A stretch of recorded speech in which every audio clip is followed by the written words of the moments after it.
조상 땅이 로또 되자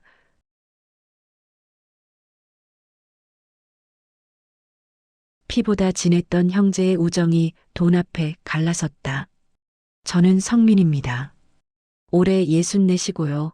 평생을 이 시골 마을에서 형과 함께 농사 지으며 살았습니다. 형 성철이는 저보다 3살 많은 67인데 우리 둘은 어릴 적부터 단 한 번도 크게 싸운 적이 없었습니다. 부모님께서 일찍 돌아가신 뒤로 형은 제게 아버지 같았고 저는 형에게 가장 믿음직한 동생이었죠. 성민아, 올해도 수학이 좋네. 형이 모내기를 마친 논둑에 앉아 땀을 닦으며 말했습니다. 저도 옆에 앉아 시원한 보리차를 한 모금 마셨습니다. 형님 덕분이죠. 형님이 계셔서 제가 이렇게 농사를 배울 수 있었습니다. 무슨 소리야? 내가 얼마나 성실한데. 형은 제 어깨를 툭 쳤습니다. 그 손길이 따뜻했습니다. 우리는 그렇게 서로를 의지하며 살아왔습니다. 조상 대대로 물려받은 땅을 함께 가꾸고 수확을 나누며 살았죠. 물론 땅 명의는 형 앞으로 되어 있었습니다. 장남이 물려받는 게 당연한 시절이었으니까요. 하지만 그건 문제가 된 적이 없었습니다. 형은 늘 제 몫도 챙겨주셨고 저도 그게 당연하다고 생각했으니까요. 그해 봄이었습니다. 마을 이장님이 급히 우리를 찾아왔습니다. 성철이, 성민이, 큰일 났네, 큰일 났어. 이장님의 얼굴이 상기되어 있었습니다. 우리는 깜짝 놀라 밭일을 멈추고 이장님께 다가갔습니다. 무슨 일이십니까? 형이 물었습니다. 자네들 땅 있잖아. 뒷산 쪽 황무지 말이야. 거기가 도시개발 구역에 포함됐다네. 뭐라고? 저는 귀를 의심했습니다. 뒷산 황무지라면 잡풀만 무성하고 농사도 못 짓는 쓸모없는 땅이었습니다. 그 땅이 개발 구역에 포함됐다니요. 그게 무슨 말씀이십니까? 시에서 신도시 개발한다고 발표했어. 자네들 땅이 정확히 그 중심에 있다네. 평당 가격이 어마어마하게 뛸 거야. 이장님은 흥분해서 설명을 이어갔습니다. 우리 땅이 약 3,000평 정도 되는데 개발이 확정되면 수십억 원의 가치가 된다는 것이었습니다. 저는 어안이 벙벙했습니다. 평생을 가난하게 살아온 우리에게 수십억이라는 돈은 상상도 할 수 없는 금액이었습니다. 형님, 저는 형을 보며 소리쳤습니다. 형도 믿을 수 없다는 표정으로 저를 바라봤습니다. 성민아, 이게 꿈이 아니지? 아닙니다, 형님. 우리는 그 자리에서 서로 껴안았습니다. 이장님도 함께 웃으며 축하해 주셨죠. 그날 저녁 우리는 형수님과 함께 소박하지만 기쁜 식사를 했습니다. 형수님도 처음엔 믿지 못하시더니 곧 환한 표정으로 변했습니다. 여보, 이제 애들 대학 등록금 걱정 안 해도 되겠어요. 그렇게 됐으면 좋겠소. 형은 조심스럽게 대답했습니다. 저도 덩달아 기뻤습니다. 형의 자식들, 제 조카들이 어려움 없이 공부할 수 있다니 얼마나 다행인가 싶었습니다. 며칠 뒤 구청에서 공문이 날아왔습니다. 정확한 보상금 산정을 위해 토지 측량을 하겠다는 내용이었습니다. 형과 저는 함께 구청을 방문했습니다. 담당 공무원은 서류를 확인하더니 고개를 갸우뚱했습니다. 땅 명의가 성철 씨 단독으로 되어 있네요. 네, 맞습니다. 형이 대답했습니다. 그럼 보상금도 명의자인 성철 씨께만 지급됩니다. 그 순간 공기가 묘하게 무거워지는 것을 느꼈습니다. 저는 당연히 형이 저와 나눌 거라고 생각했지만 공무원의 말투는 그게 아니라는 듯 했습니다. 형도 불편한 기색이었습니다. 아, 네. 알겠습니다. 우리는 구청을 나왔습니다. 집으로 돌아오는 길이 묘하게 어색했습니다. 평소라면 형과 이런저런 이야기를 나누며 걸었을 텐데 그날은 왠지 말이 잘 나오지 않았습니다. 설마 형님이 나한테 안 주시겠어? 하지만 그런 생각을 하는 것 자체가 형님께 신뢰라는 생각에 고개를 저었습니다. 형은 평생 저를 챙겨주신 분이었습니다. 이번에도 당연히 그러실 거라고 믿었습니다. 그날 저녁 저는 형의 집에 들렀습니다. 저녁 식사라도 함께 하려고요. 그런데 거실에서 형수님과 형이 무언가 심각하게 이야기하고 있는 소리가 들렸습니다. 여보, 그 땅은 우리 명의잖아요. 성민이한테까지 나눠줄 필요 있어요? 형수님의 목소리였습니다. 저는 그 자리에 얼어붙었습니다. 당신 무슨 소리요? 성민이도 평생 그 땅 관리하면서 살았소. 그래도 명의는 당신 거잖아요. 법적으로는 당신 것이라고요. 애들 생각해봐요. 대학 등록금에 결혼자금까지 생각하면 돈이 아무리 많아도 모자라요. 하지만 형의 목소리가 약해졌습니다. 저는 더 이상 듣고 싶지 않았습니다. 조용히 발걸음을 돌렸습니다. 이럴 수가. 가슴이 먹먹했습니다. 형수님이 그런 생각을 하고 계셨다니. 그리고 형은 뭐라고 대답하실까요? 저는 집으로 돌아와 잠을 이루지 못했습니다. 창밖으로 보이는 뒷산이 이제는 낯설게 느껴졌습니다. 다음 날 아침 형에게서 전화가 왔습니다. 성민아, 잠깐 나와봐. 할 이야기가 있어. 형의 목소리는 평소와 달랐습니다. 무거웠습니다. 저는 불길한 예감에 휩싸였습니다. 마을 정자나무 아래에서 형을 만났습니다. 형은 담배를 피우고 있었습니다. 형이 담배를 피우는 모습은 오랜만에 보는 것이었습니다. 형님, 성민아 앉아. 우리는 나란히 정자나무 벤치에 앉았습니다. 한참을 침묵이 흘렀습니다. 형이 먼저 입을 열었습니다. 성민아, 어젯밤에 집에 왔었지? 저는 깜짝 놀랐습니다. 들킨 거였습니다. 죄송합니다, 형님. 몰래 엿들으려던 건 아니었는데. 알아. 내 성격 내가 모르나. 형은 한숨을 길게 내쉬었습니다. 성민아, 형수 말이 틀린 건 아니야. 법적으로는 그 땅이 내 명의로 되어 있어. 하지만 너도 알다시피 우리 아버지는 우리 둘 다 땅을 물려주신 거나 마찬가지였어. 형님, 나도 당연히 너랑 반반 나눌 생각이었어. 그런데 집사람이 자꾸. 형은 말을 잇지 못했습니다. 저는 형의 고민이 느껴졌습니다. 형도 괴로워하고 계신 거였습니다. 형님, 괜찮습니다. 형님이 알아서 하세요. 저는 형님을 믿습니다. 저는 최대한 밝은 목소리로 말했습니다. 하지만 속으로는 불안했습니다.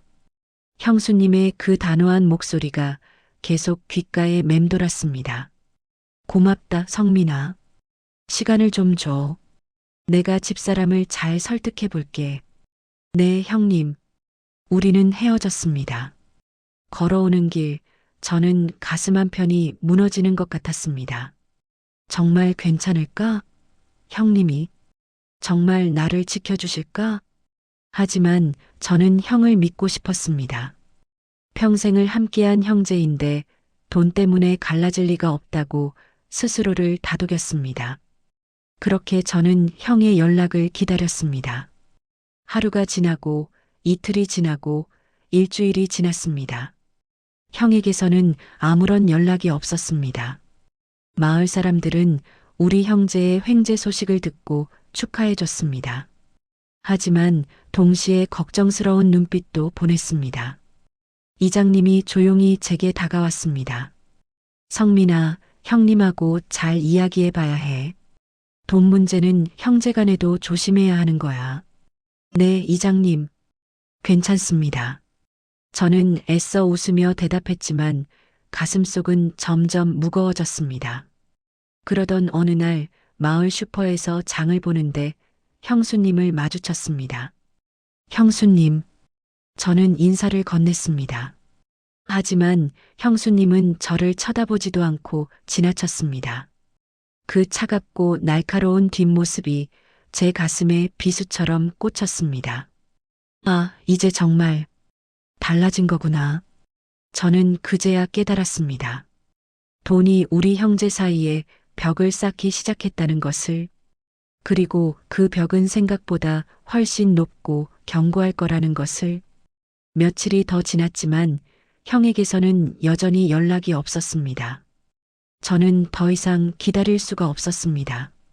직접 형을 찾아가기로 했습니다. 저녁 무렵 형의 집 대문을 두드렸습니다. 형님, 저 성민이입니다. 잠시 후 형이 문을 열었습니다. 형의 얼굴은 피곤해 보였습니다. 성민아, 왔구나. 들어와. 거실로 들어서는데 형수님이 부엌에서 나오셨습니다.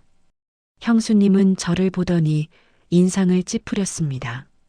무슨 일이세요? 형수님의 목소리는 차가웠습니다.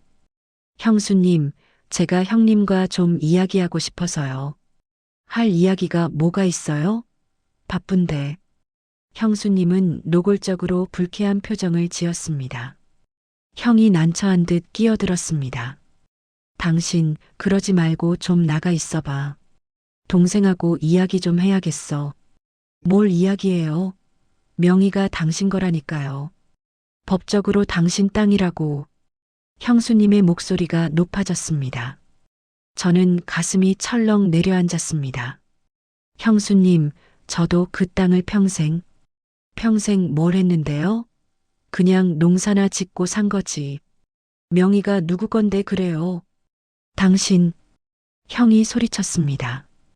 형이 이렇게 큰 소리를 내는 건 처음 봤습니다. 형수님도 잠시 입을 다물었지만 곧 다시 말을 이었습니다. 여보, 정신 차려요. 우리 애들 생각해봐요. 큰애는 내년에 대학 가고 둘째도 곧 고등학교 올라가잖아요. 등록금에 생활비에 얼마나 들겠어요? 거기다 결혼까지 하려면 돈이 얼마나 필요한데. 그래도 성민이는 내 동생이야. 평생을 함께 살아온 동생이라고. 동생이면 뭐해요? 가족은 자식들이 먼저지. 형수님의 말에 형은 말문이 막힌 듯 했습니다. 저는 더 이상 참을 수가 없었습니다. 형님, 형수님. 제가 무리한 요구를 하는 게 아닙니다. 그저 정당한 몫을 받고 싶을 뿐입니다. 아버지께서 돌아가시기 전에 뭐라고 하셨는지 형님도 기억하시죠? 그게. 형은 시선을 피했습니다. 네, 형도 기억하고 계셨습니다. 아버지는 돌아가시기 전에 형에게 이렇게 말씀하셨습니다. 땅은 내 명의로 하지만 성민이도 똑같이 주인이다. 형제끼리 사이좋게 나눠 가져라. 저도 그 자리에 있었습니다. 형수님도 분명 들으셨을 겁니다. 그건 그냥 말씀이지 법적 효력은 없어요. 형수님이 날카롭게 반박했습니다. 형수님, 법보다 중요한 게 있습니다. 의리입니다. 형제간의 신의입니다. 의리? 신의? 그걸로 애들 밥 먹여요? 등록금 내요? 저는 더 이상 할 말이 없었습니다. 형수님은 물러설 생각이 전혀 없어 보였습니다. 형을 바라봤습니다. 형은 고개를 숙인 채 입을 열지 못하고 있었습니다. 형님, 성민아, 미안하다. 시간을 좀 더 줘. 내가 생각 좀 해볼게. 형의 목소리는 떨리고 있었습니다. 저는 더 이상 이곳에 있고 싶지 않았습니다. 알겠습니다, 형님. 그럼 연락 기다리겠습니다. 저는 집을 나왔습니다. 대문을 나서는 순간 뒤에서 형수님의 목소리가 들렸습니다. 여보, 정신 차려요. 동생한테 땅 나눠주면 우리 애들은 어떡해요? 집으로 돌아오는 길, 저는 눈물을 참을 수 없었습니다. 가슴이 너무 아팠습니다. 이게 돈의 무서움인가? 평생을 함께한 형제가 하루아침에 남이 되는 것인가? 그날 밤 저는 잠을 이루지 못했습니다. 천장만 바라보며 생각했습니다. 형은 결국 형수님의 말을 따르실 것 같았습니다. 형이 약해진 게 느껴졌습니다. 아니, 어쩌면 형은 원래부터 가족을 더 우선시하는 사람이었는지도 모릅니다. 어떻게 해야 하지? 저는 고민에 고민을 거듭했습니다. 며칠을 더 기다려봤지만 형에게서 연락은 오지 않았습니다. 대신 마을에서 이상한 소문이 돌기 시작했습니다. 형수님이 마을 사람들에게 제 험담을 하고 다닌다는 것이었습니다. 성민이가 형님 땅을 빼앗으려고 한대요. 평생 형님 덕 보고 살면서 이제 와서 욕심을 부린대요. 마을 슈퍼 아주머니가 조심스럽게 제게 귀띔해줬습니다. 저는 어이가 없었습니다.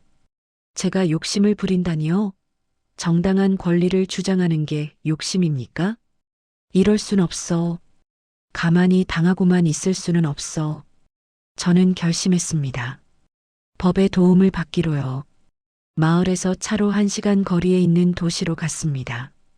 법률구조공단을 찾았습니다. 변호사님은 제 이야기를 들으시더니 고개를 끄덕였습니다.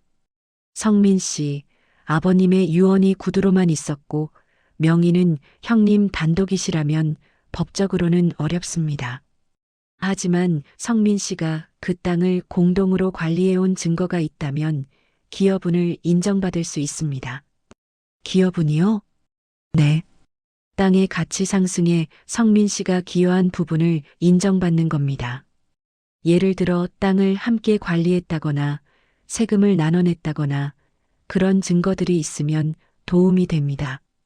저는 희망이 생겼습니다. 그렇습니다. 저는 그 땅을 형과 똑같이 관리해 왔습니다. 잡초를 뽑고 경계를 정리하고 세금도 때때로 제가 대신 낸 적이 있었습니다. 증거를 모아서 다시 오시면 상담해 드리겠습니다. 감사합니다, 변호사님. 저는 집으로 돌아와 증거를 모으기 시작했습니다. 오래된 사진들, 마을 사람들의 증언, 세금 영수증 같은 것들이었습니다. 다행히 마을 사람들 중 몇 분은 기꺼이 증언해 주겠다고 하셨습니다. 성민아, 내가 그 땅을 얼마나 정성스럽게 가꿨는지 우리가 다 알지. 걱정 마라. 이장님도 힘을 실어주셨습니다. 그런데 며칠 뒤 형에게서 급한 전화가 왔습니다. 성민아, 너 변호사 만났다며? 형의 목소리는 다급했습니다.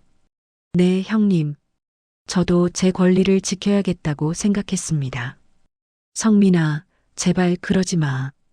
우리 형제끼리 법정까지 가야 되겠어?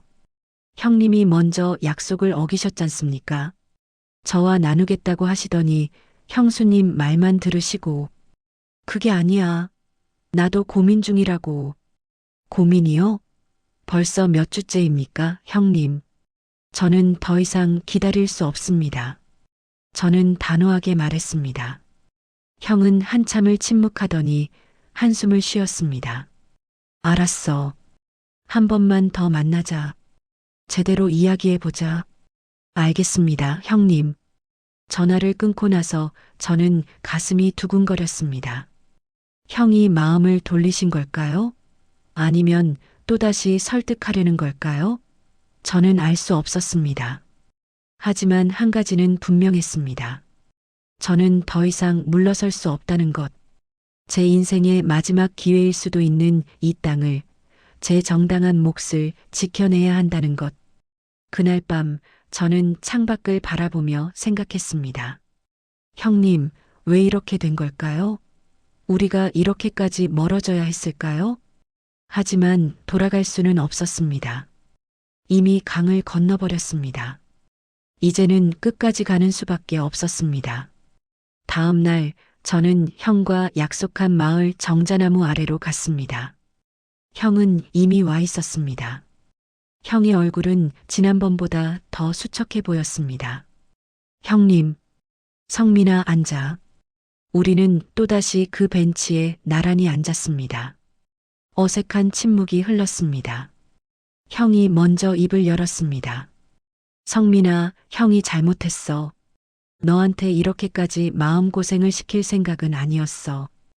형님, 나도 처음에는 당연히 너랑 반반 나누려고 했어. 그게 맞는 거니까. 그런데 집사람이 자꾸 애들 이야기를 하니까 마음이 약해졌어. 형은 괴로운 표정으로 말했습니다. 형님도 아버지 유언 기억하시죠? 저와 공평하게 나누라고 하셨잖아요. 안다고. 그런데 성민아, 법적으로는 4명이야. 그리고 집사람은 절대 안 된다고 해. 내가 아무리 설득해도 듣지를 않아. 그래서 형님은 형수님 편을 드시는 겁니까? 저는 직설적으로 물었습니다. 형은 대답하지 못했습니다. 저는 가슴이 무너졌습니다. 알겠습니다, 형님. 그럼 저도 제 방법으로 하겠습니다. 성민아, 제발 법정까지는 가지 말자. 우리 형제가 법정에서 싸우는 꼴을 보고 싶어? 형님이 먼저 저를 배신하셨잖습니까? 제 목소리가 높아졌습니다. 평생을 참고 살아온 제가 형에게 이렇게 소리를 지르는 건 처음이었습니다. 배신이라니. 나는 내 형이야. 형이시라면 약속을 지키셨어야죠. 우리는 서로를 노려봤습니다. 처음으로 형과 제가 적대적인 시선을 교환했습니다. 가슴이 찢어지는 것 같았습니다. 좋아. 내가 그렇게 나온다면 나도 어쩔 수 없지. 형은 자리에서 일어났습니다. 성민아, 후회할 거야. 법적으로 너는 이길 수 없어. 명의가 내 거라고. 해봐야 알 거 아닙니까? 형은 돌아서서 걸어갔습니다. 그 뒷모습이 너무나 낯설었습니다. 평생을 함께한 형의 등이 이렇게 차갑게 느껴질 줄은 몰랐습니다. 집으로 돌아온 저는 본격적으로 증거를 모으기 시작했습니다. 다락방을 뒤져 오래된 사진들을 찾아냈습니다. 형과 제가 함께 땅을 정리하는 사진, 아버지와 함께 밭일하는 사진들이 있었습니다. 또 세금 영수증도 몇 장 찾았습니다.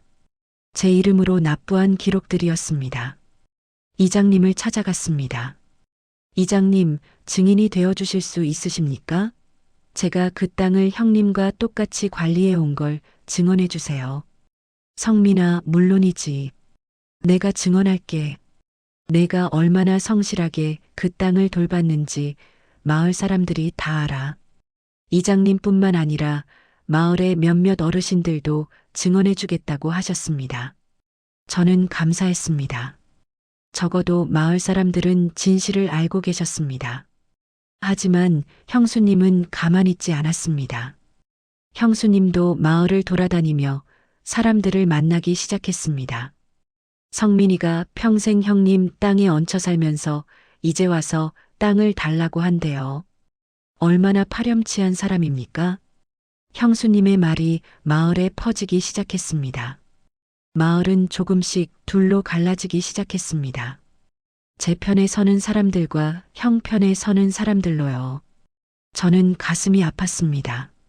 마을의 평화까지 깨뜨리게 된 것 같아서요. 며칠 뒤 변호사님을 다시 찾아갔습니다.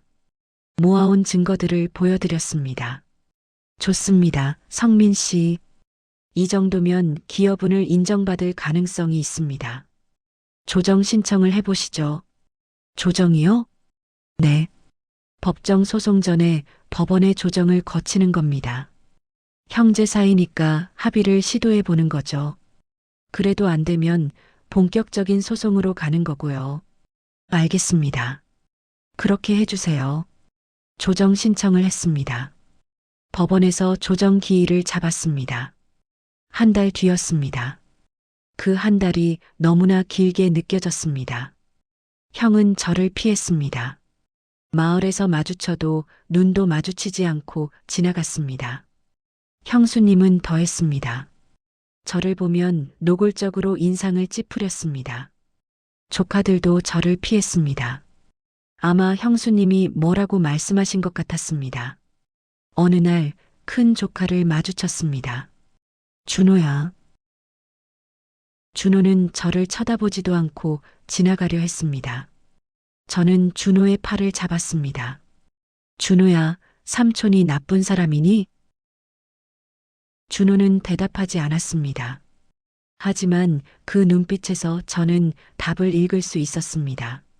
준호도 저를 나쁜 사람으로 생각하고 있었습니다. 가슴이 무너졌습니다. 제가 그렇게 아끼던 조카까지 저를 원망하게 되었다니.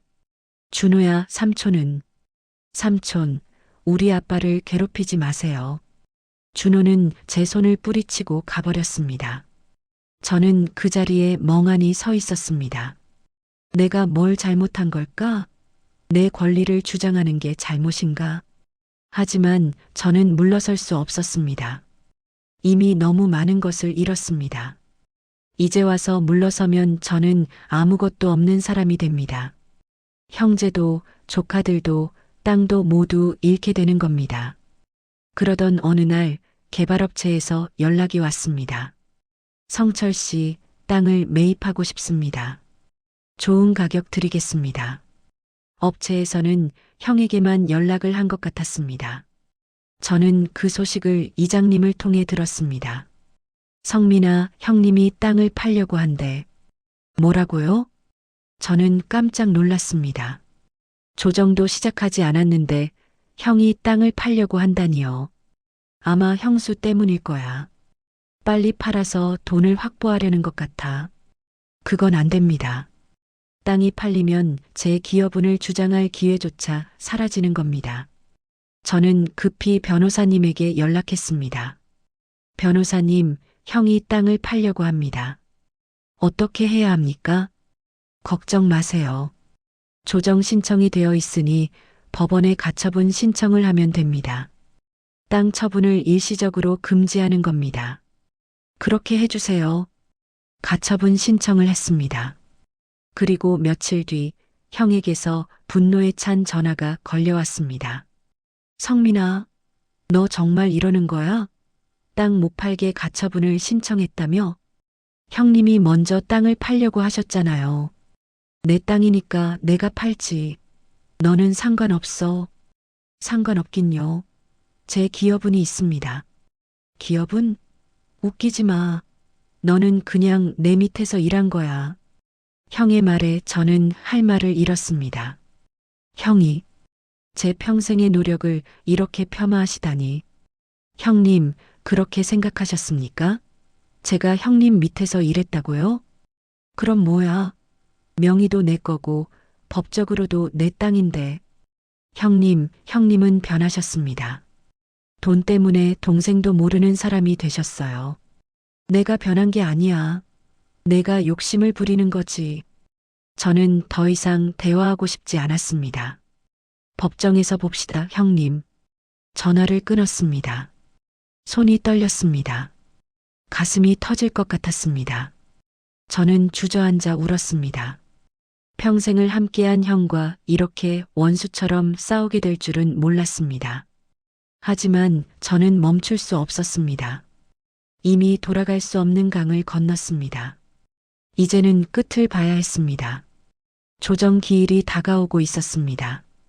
조정 기일이 일주일 앞으로 다가왔습니다. 저는 밤마다 잠을 이루지 못했습니다. 조정에서 어떤 결과가 나올지, 형과 마주쳤을 때 무슨 말을 해야 할지 머릿속이 복잡했습니다. 마을 분위기도 점점 무거워졌습니다. 사람들은 저와 형을 보면 안타까운 눈빛을 보냈습니다. 이장님이 중재를 시도하기도 했습니다. 성철아, 성민아.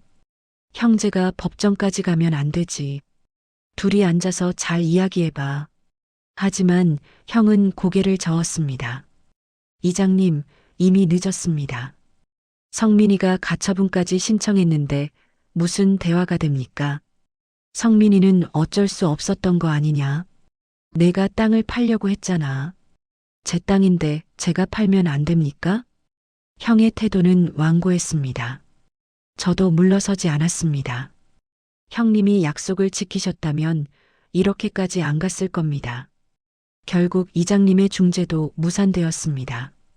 마을 사람들은 한숨을 쉬었습니다. 그러던 어느 날 개발업체에서 다시 연락이 왔습니다. 이번에는 저에게도 직접 연락이 왔습니다. 성민 씨, 형제분과 분쟁 중이시라고 들었습니다. 저희가 중재를 도와드릴 수 있습니다. 무슨 말씀이신지. 땅값을 형제분과 나누시도록 저희가 조율해 드릴 수 있습니다. 대신 빨리 매각을 결정해 주시면 좋겠습니다. 개발 일정이 있어서요. 업체는 빨리 땅을 사고 싶어 했습니다. 그래서 저와 형의 분쟁을 해결해 주겠다고 나선 것이었습니다. 저는 고민했습니다. 업체의 도움을 받으면 빨리 해결될 수도 있었습니다. 하지만 형은 업체의 제안을 거절했습니다. 제 땅입니다. 누가 끼어들 일이 아닙니다. 형수님의 영향이었습니다. 형수님은 절대 저에게 한 푼도 주지 않겠다는 입장이었습니다. 형은 형수님의 말을 따랐습니다. 조정 기일 이틀 전 저는 형의 집 앞을 지나가게 되었습니다. 그때 형수님이 전화 통화하는 소리가 들렸습니다. 네, 변호사님. 성민이가 기여분을 주장하는데 절대 인정할 수 없어요. 명의가 우리 거잖아요. 뭘 해서든 막아주세요. 형수님은 이미 변호사를 선임한 것 같았습니다. 저는 가슴이 철렁했습니다. 형수님은 정말 전쟁을 치를 생각인 것 같았습니다. 조정 당일 저는 법원으로 향했습니다. 변호사님과 함께였습니다. 조정실 앞에서 형과 형수님을 만났습니다. 형수님 옆에는 말쑥한 정장을 입은 변호사가 서 있었습니다. 형님, 저는 인사를 건넸습니다.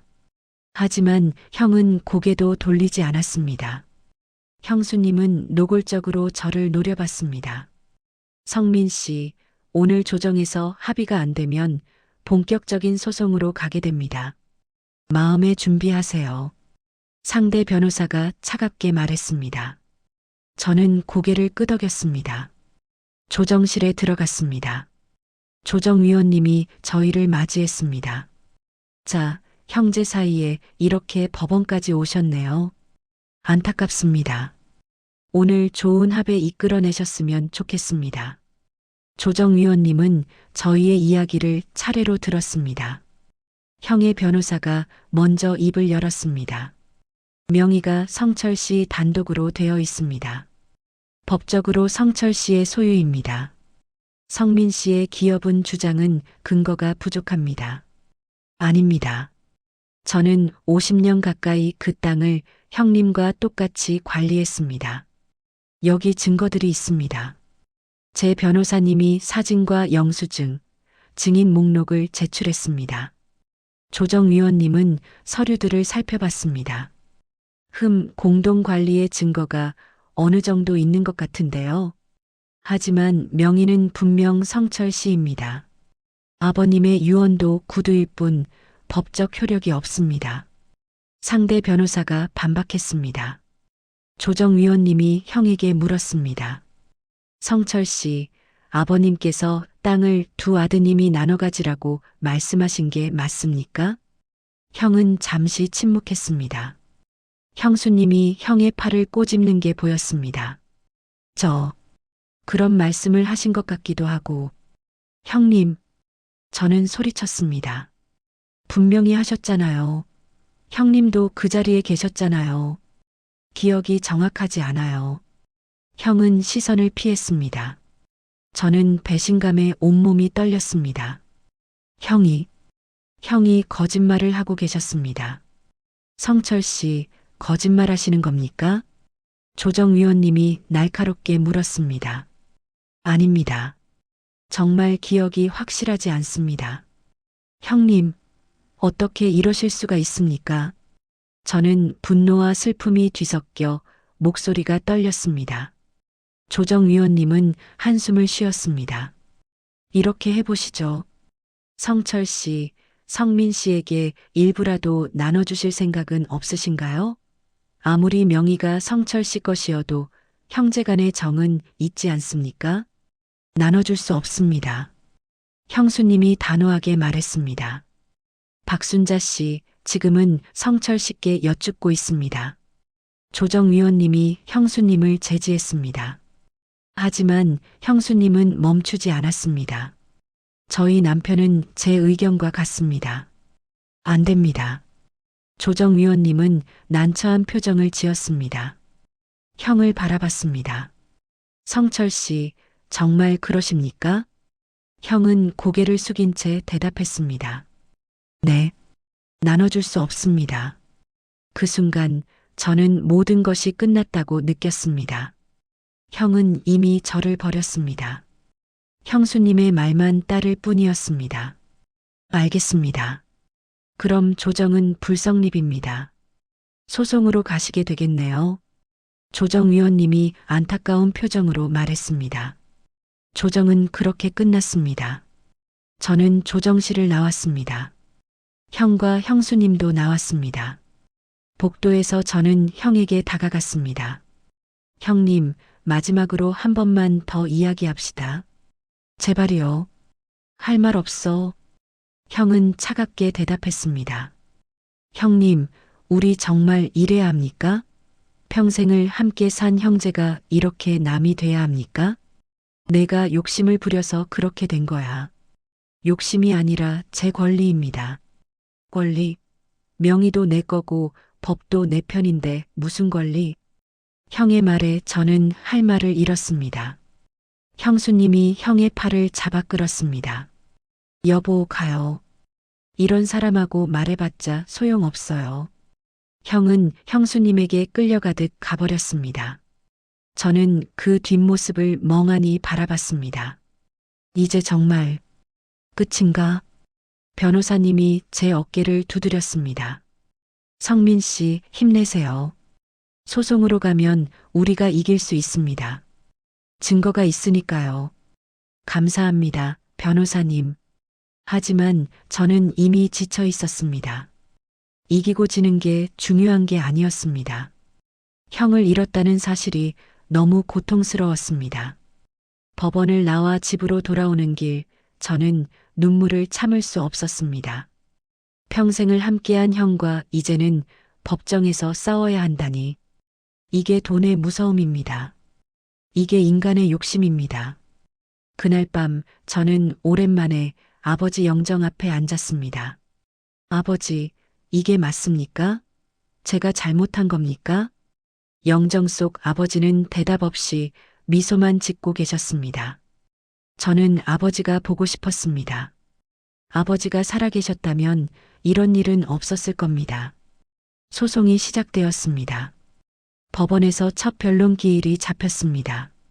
그날 아침 저는 떨리는 마음으로 법원으로 향했습니다. 변호사님과 함께였습니다. 성민 씨, 오늘은 쟁점 정리하는 날입니다. 긴장하지 마세요. 네, 변호사님. 하지만 긴장하지 않을 수가 없었습니다.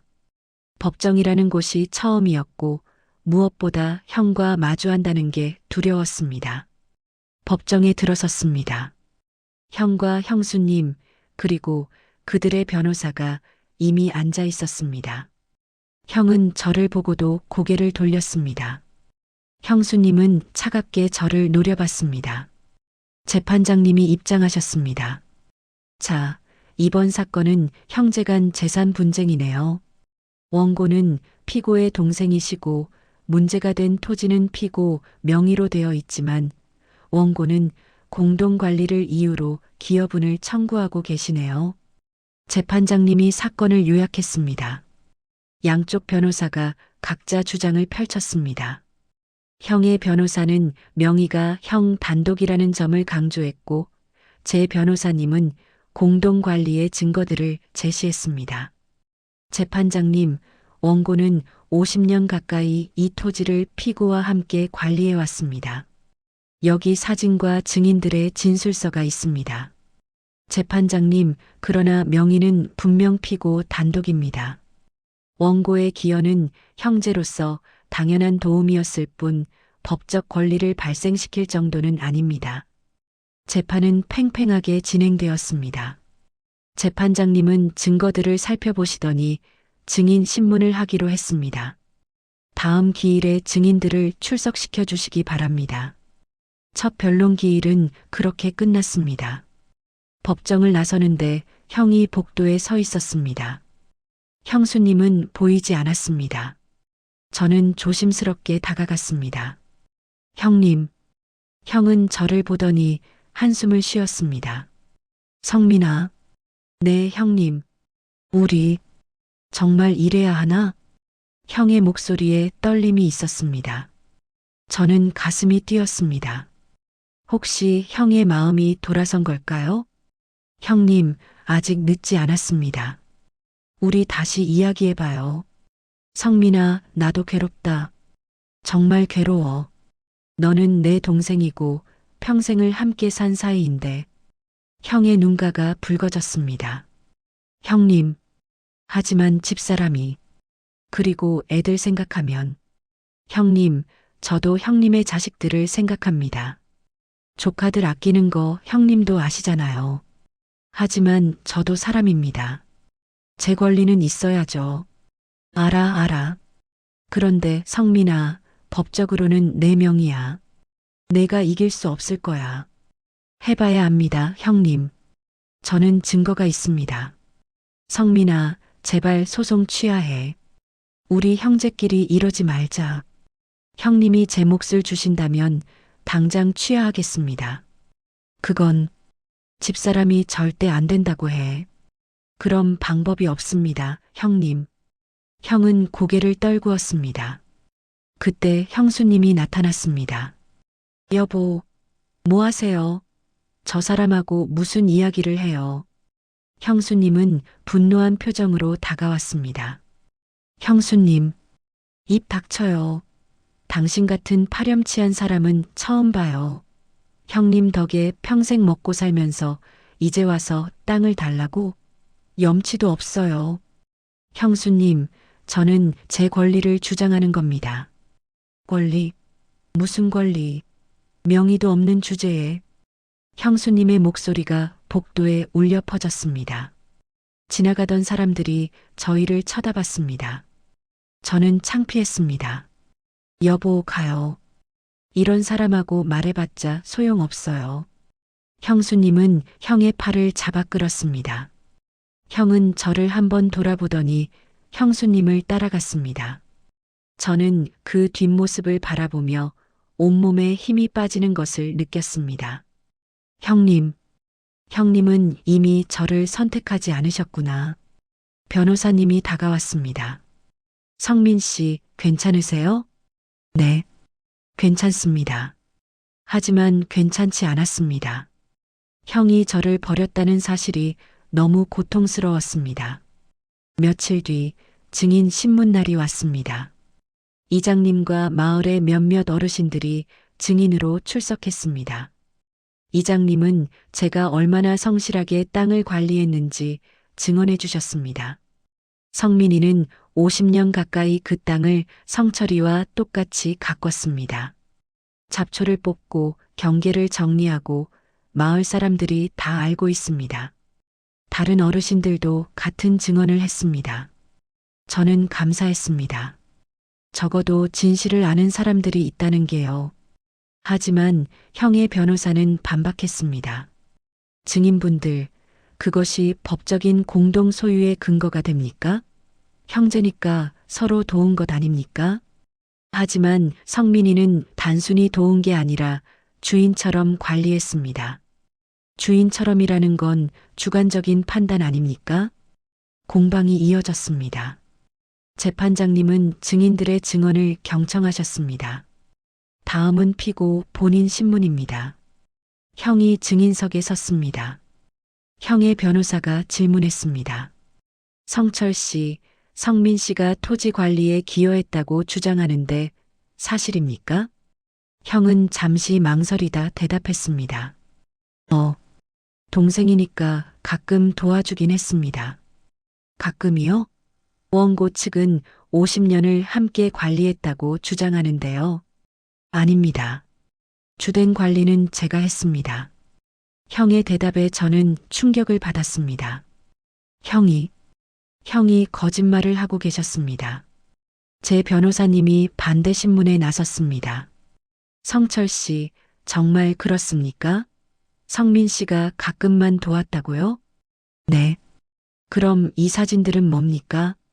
성민 씨가 땅을 정리하는 사진들입니다. 사진들이 제시되었습니다. 형은 당황했습니다. 그때는 제가 바빠서 동생에게 부탁한 겁니다. 매번 바빠서 부탁했습니까? 50년 동안?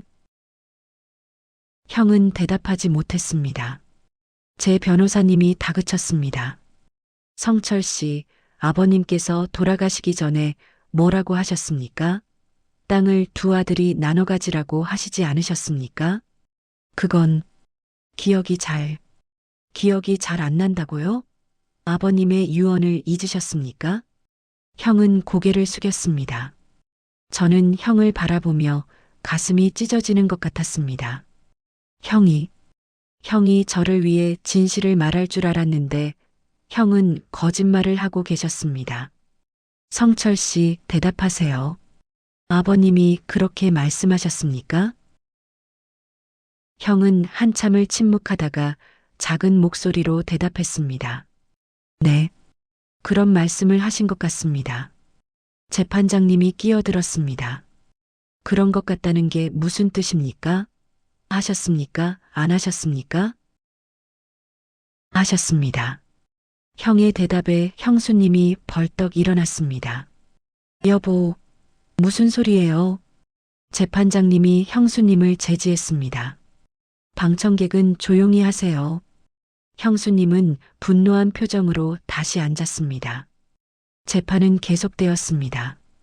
형은 증인석에서 내려왔습니다. 저는 형과 눈이 마주쳤습니다. 형의 눈에는 눈물이 고여 있었습니다. 형님, 저도 눈물이 났습니다. 형도 괴로워하고 계신 게 느껴졌습니다. 하지만 형은 형수님과 자식들을 선택한 겁니다.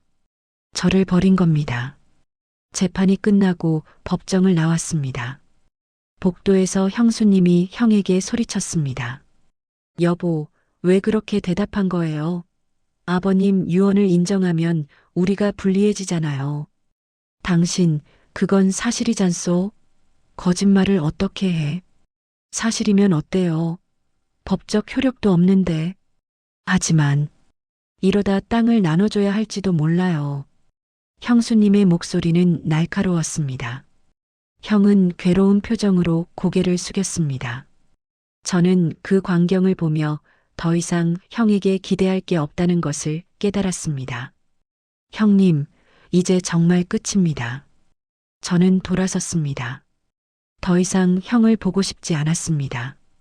재판이 계속되면서 마을은 완전히 둘로 갈라졌습니다. 제 편을 드는 사람들과 형 편을 드는 사람들이 대립했습니다. 마을 회관에서 만나면 서로 다른 편에 앉았고 마을 행사도 분위기가 어색했습니다. 이장님, 이러다 마을이 완전히 쪼개지겠어요. 한 어르신이 걱정스럽게 말씀하셨습니다. 이장님도 한숨을 쉬었습니다. 성철이와 성민이가 화해해야 하는데 참 안타깝네. 저는 죄책감이 들었습니다. 제 일로 마을까지 분란이 생긴 것 같아서요. 하지만 이미 돌이킬 수 없었습니다. 몇 주 뒤 다시 변론 기일이 잡혔습니다. 그날은 최종 변론이었습니다. 양쪽 변호사가 마지막 주장을 펼쳤습니다. 재판장님, 원고는 50년 가까이 토지를 관리해 왔습니다. 피고도 아버님의 유언을 인정했습니다. 원고에게 정당한 기여분을 인정해 주셔야 합니다.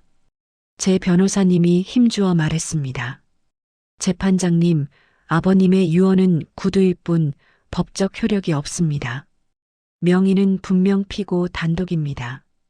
원고의 기여는 형제로서 당연한 도움이었을 뿐입니다. 형의 변호사가 반박했습니다. 재판장님은 심각한 표정으로 들으셨습니다. 양측의 주장을 충분히 들었습니다.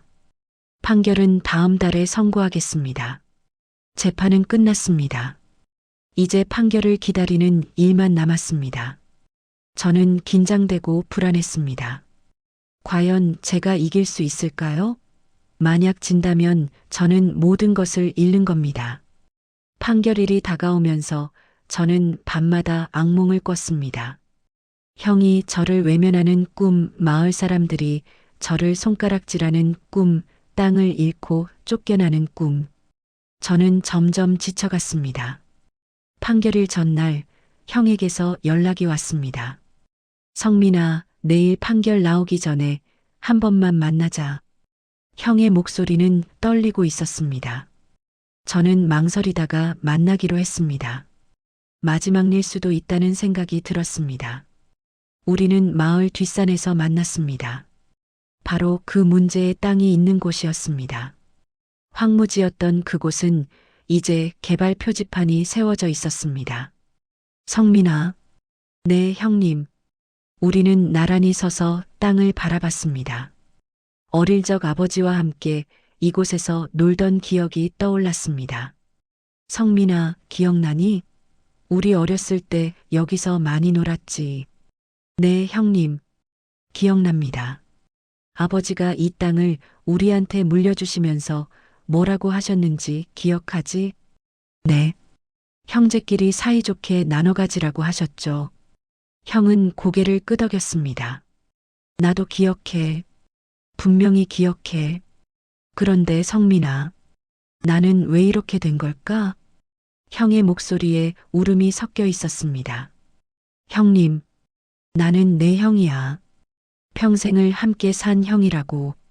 그런데 돈 때문에, 땅 때문에, 우리가 이렇게 됐어. 형은 무릎을 꿇고 주저앉았습니다. 그리고 울기 시작했습니다.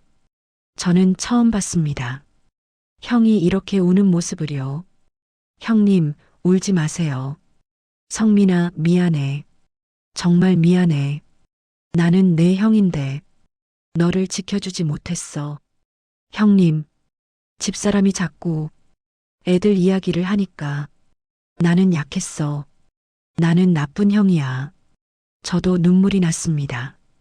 형도 괴로워하고 계셨던 겁니다. 형도 고민하고 계셨던 거였습니다. 형님, 아직 늦지 않았습니다. 우리 다시 시작해요. 어떻게? 내일 판결이 나오는데.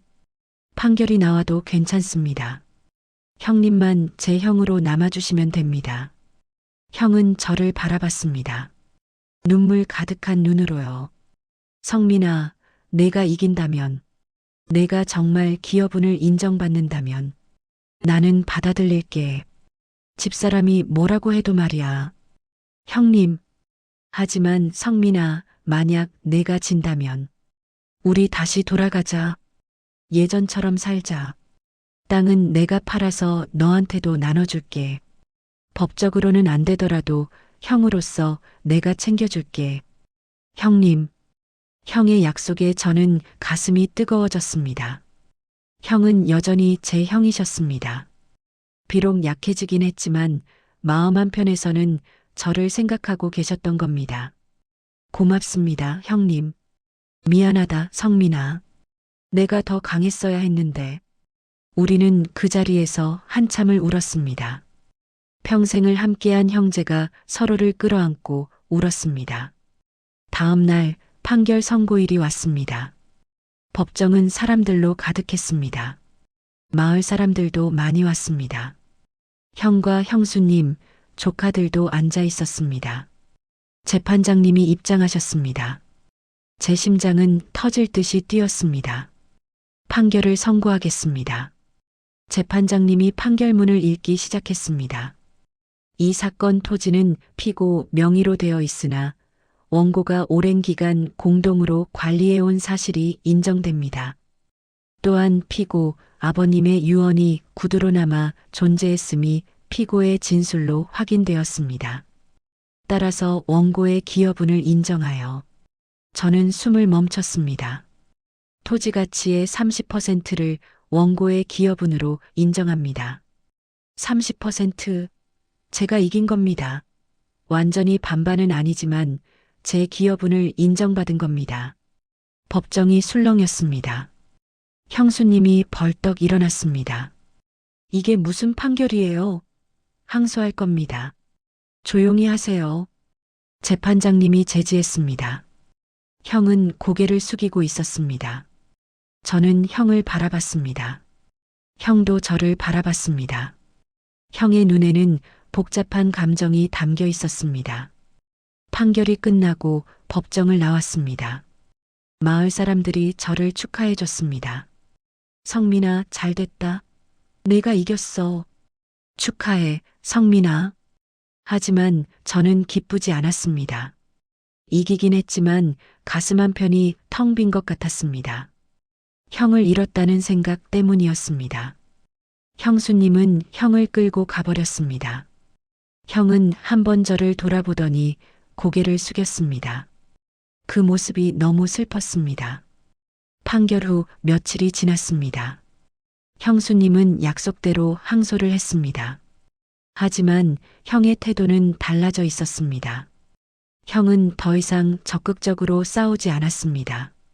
변호사 미팅에도 형수님만 나가고 형은 집에 있었습니다. 이장님이 제게 말했습니다. 성민아, 형님이 많이 힘들어 하시는 것 같더라.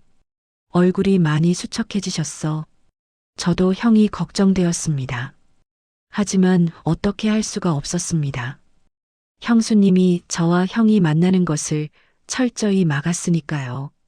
항소심이 진행되는 동안 개발업체에서 다시 연락이 왔습니다. 성민 씨, 형님 측과 합의하셔서 빨리 토지를 매각해 주시면 좋겠습니다. 개발 일정이 계속 미뤄지고 있습니다. 업체는 조급해했습니다. 저도 이 싸움이 빨리 끝났으면 했습니다. 하지만 형수님은 끝까지 싸우겠다는 태도였습니다. 몇 달 뒤 항소심 판결이 나왔습니다. 결과는 1심과 같았습니다. 제 기업은 30%가 인정되었습니다. 형수님은 다시 상고하려 했지만 이번에는 형이 막아섰습니다. 당신, 이제 그만해. 여보, 그게 무슨 소리예요? 나 지쳤어. 더 이상 못하겠어. 형의 목소리에는 힘이 없었습니다. 형수님은 분노했지만 형의 태도가 워낙 단호해서 더 이상 고집을 부리지 못했습니다. 판결이 확정되자 개발업체는 즉시 매입 절차를 진행했습니다. 토지 가격이 정해졌고 형이 70%, 제가 30%를 받기로 했습니다. 금액으로 따지면 수십억 원이었습니다. 제 몫은 약 15억 원 정도였습니다. 평생을 가난하게 살아온 제게 15억 원은 상상할 수 없는 돈이었습니다. 하지만 이상하게도 기쁘지 않았습니다. 마음 한편이 계속 무거웠습니다. 돈을 받던 날 저는 은행에서 나와 집으로 돌아왔습니다. 통장에 찍힌 큰 숫자를 보며 허탈함만 느껴졌습니다. 이게 뭐지? 내가 바라던 게 이거였나? 저는 혼란스러웠습니다.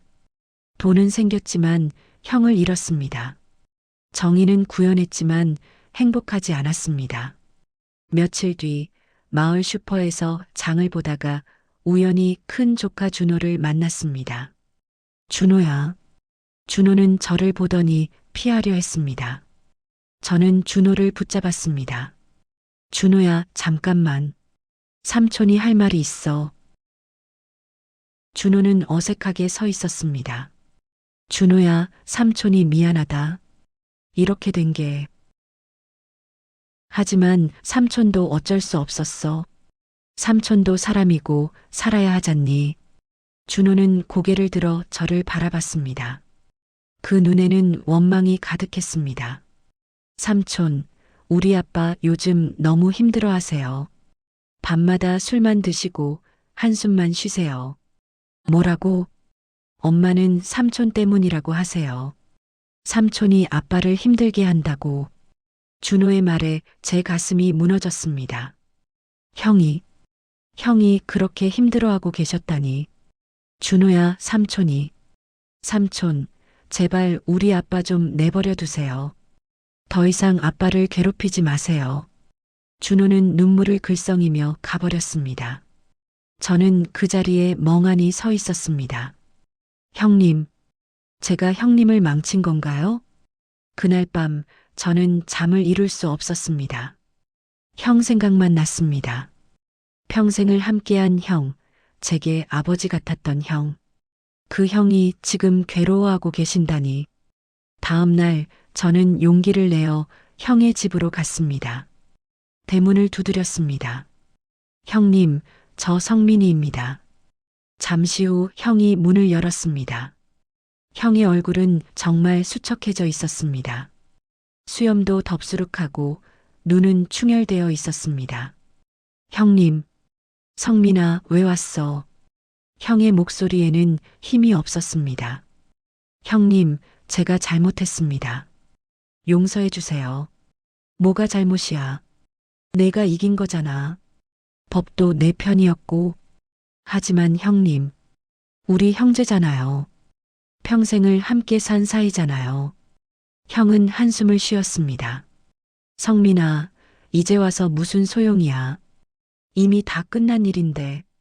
아닙니다, 형님. 아직 늦지 않았습니다. 늦었어. 우리는 이미 돌아갈 수 없어. 형의 말에 저는 가슴이 무너졌습니다. 그때 형수님이 나타났습니다. 뭐 하는 거예요? 왜 왔어요?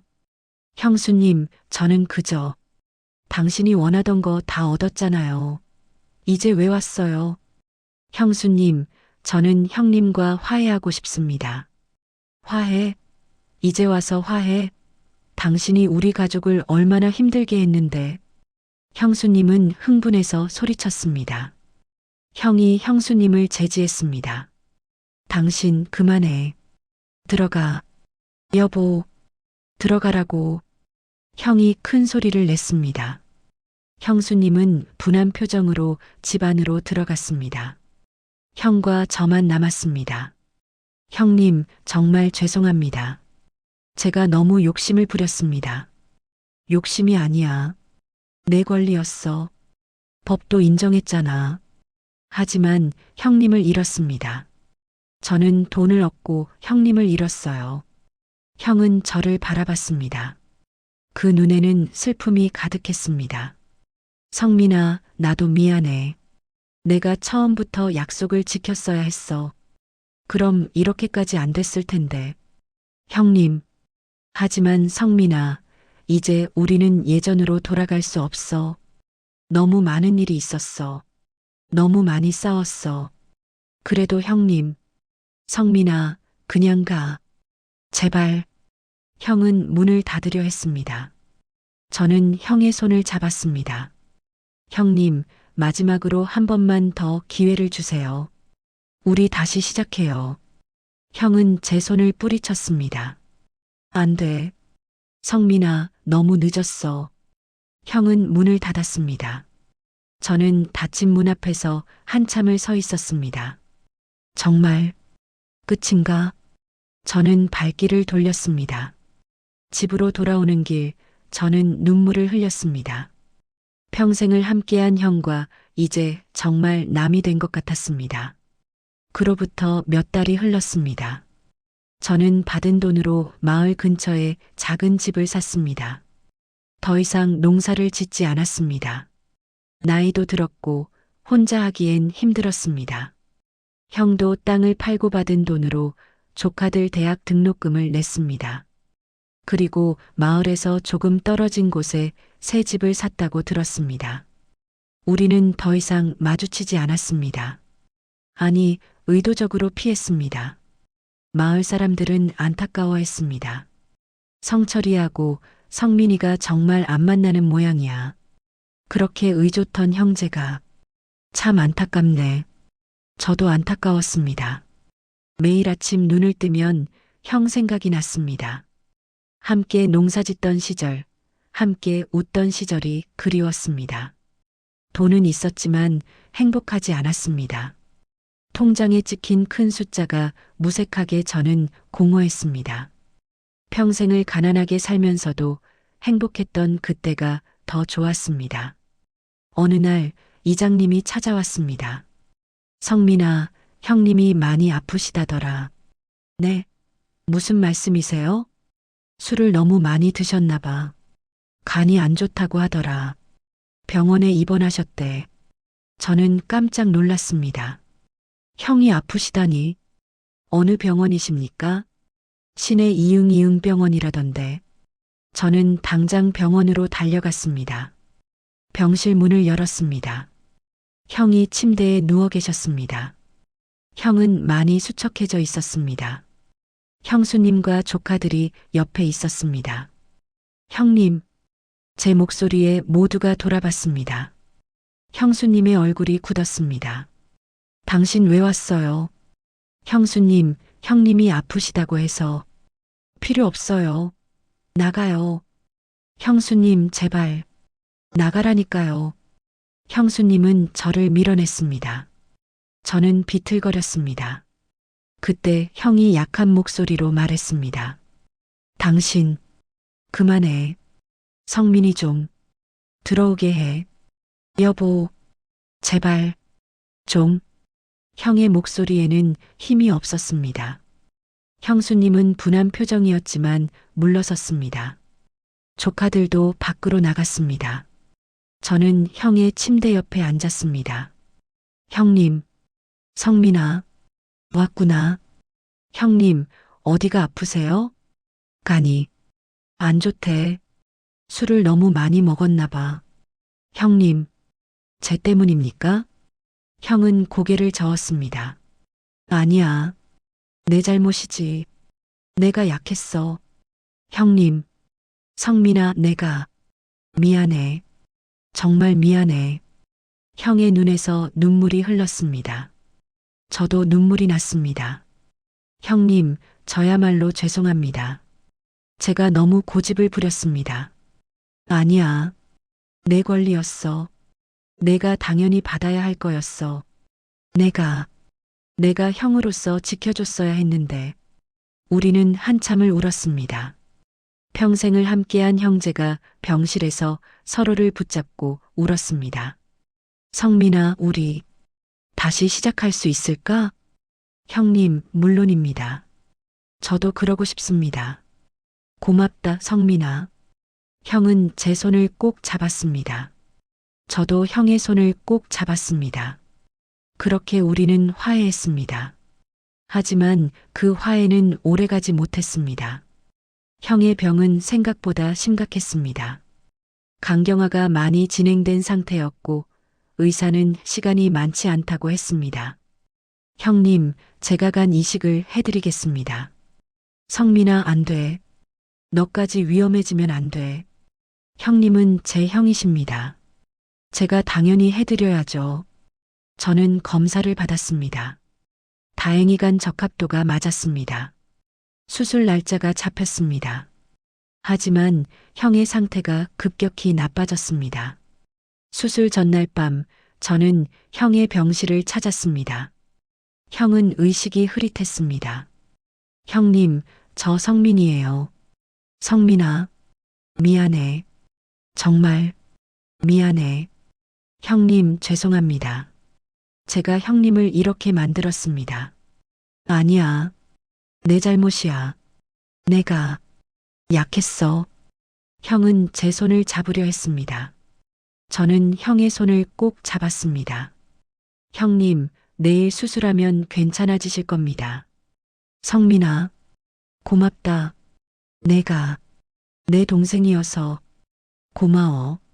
형님, 성민아, 돈보다 중요한 게 있더라. 형제가 더 소중한 거였어. 형의 목소리는 점점 약해졌습니다. 형님, 말씀하지 마세요. 힘 아끼세요. 성민아, 사랑한다. 동생, 그것이 형의 마지막 말이었습니다. 형은 그날 밤 조용히 숨을 거두셨습니다. 저는 형의 손을 잡고 있었습니다. 형의 손이 차가워지는 것을 느끼며 저는 소리내어 울었습니다. 형님, 형님, 형수님과 조카들이 달려왔습니다. 모두가 울었습니다. 병실은 울음소리로 가득 찼습니다. 형의 장례식은 마을 장례식장에서 치러졌습니다. 마을 사람들이 모두 와서 조문했습니다. 저는 상주로서 문상객들을 맞이했습니다. 형수님도 저를 막지 않았습니다. 성민아, 힘내. 성민아, 형님 좋은 데 가셨을 거야. 마을 사람들이 저를 위로했습니다. 하지만 저는 위로받을 자격이 없다고 생각했습니다. 제가 형을 이렇게 만들었으니까요. 장례를 마치고 형을 보낼 때 저는 형의 영정을 보며 말했습니다. 형님, 죄송합니다. 제가 잘못했습니다. 제가 욕심을 부려서 형님을 잃었습니다. 영정 속 형은 미소 짓고 계셨습니다. 옛날 우리가 행복했던 시절의 사진이었습니다. 형을 보내고 나서 저는 한동안 아무것도 하지 못했습니다. 집에 혼자 앉아 형 생각만 했습니다. 평생을 함께한 형이 떠났습니다. 돈 때문에 싸우다가 화해도 제대로 못하고 형을 보냈습니다. 어느 날 형수님이 찾아왔습니다. 성민 씨, 형수님. 형수님의 얼굴은 많이 수척해 있었습니다. 성민 씨, 제가 미안합니다. 네, 제가 너무 욕심을 부렸습니다.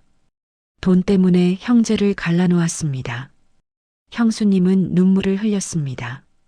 형수님, 남편이 돌아가시기 전에 저한테 말했어요. 성민이를 미안해한다고, 동생을 지키지 못해서 미안하다고.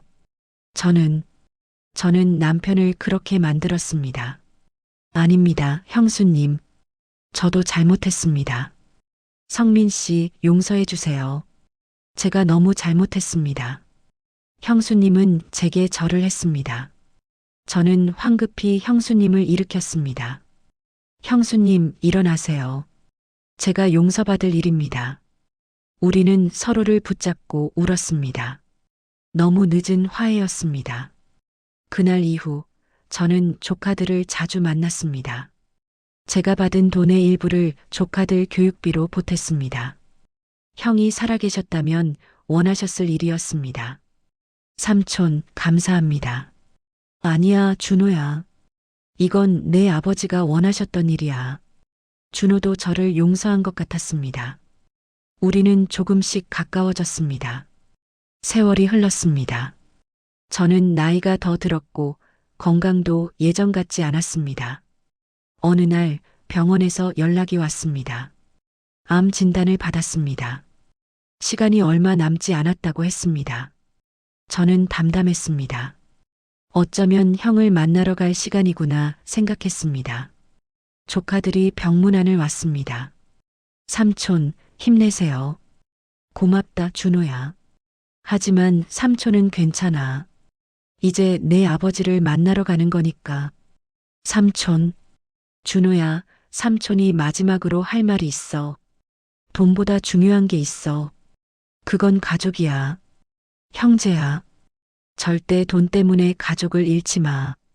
삼촌처럼 후회하지 마. 네, 삼촌. 알겠습니다. 며칠 뒤 저는 의식이 흐릿해졌습니다. 꿈속에서 형이 나타났습니다. 성민아, 왔구나. 형님, 오랜만이다, 동생. 형은 환하게 웃고 계셨습니다. 젊었을 때의 모습이었습니다. 형님, 죄송합니다. 제가 됐어, 성민아. 이제 다 지난 일이야. 이리 와. 형이 손을 내밀었습니다. 저는 형의 손을 잡았습니다. 따뜻했습니다. 형님, 이제 우리 다시 함께인가요? 그래, 이제 영원히 함께야. 저는 형과 함께 어딘가로 걸어갔습니다. 빛이 보였습니다. 따뜻하고 평화로운 빛이었습니다. 그렇게 저는 형을 따라 떠났습니다. 이승에서는 돈 때문에 갈라섰지만 저승에서는 다시 만났습니다. 이제 우리는 영원히 함께일 겁니다. 병실 침대에 누운 성민의 모니터에서 긴 소리가 울렸습니다. 의사와 간호사가 달려왔지만 이미 늦었습니다. 성민은 평화로운 표정으로 눈을 감고 있었습니다. 준호가 삼촌의 손을 잡으며 울었습니다. 삼촌, 잘 가세요. 아버지 만나면 행복하세요. 장례식장에는 마을 사람들이 모였습니다. 모두가 안타까워했습니다. 성민이도 참 고생 많았지. 형제가 돈 때문에 갈라져서 평생을 괴로워했어. 이제야 형님하고 만나겠네. 이장님이 한숨을 쉬었습니다. 돈이 뭐라고 형제를 갈라놓았을까? 참 안타까운 일이야. 성민의 장례를 치르고 사람들은 각자의 삶으로 돌아갔습니다. 하지만 그들의 마음속에는 교훈이 남았습니다. 돈보다 소중한 것이 있다는 것. 가족은 무엇과도 바꿀 수 없는 소중한 존재라는 것. 한번 잃으면 다시 돌아올 수 없다는 것. 마을 사람들은 성민과 성철의 이야기를 오래도록 기억했습니다. 그리고 자식들에게 말했습니다. 돈 때문에 형제가 갈라지면 안 된다. 성민이와 성철이처럼 후회하게 된다. 그렇게 두 형제의 슬픈 이야기는 마을의 교훈으로 남았습니다.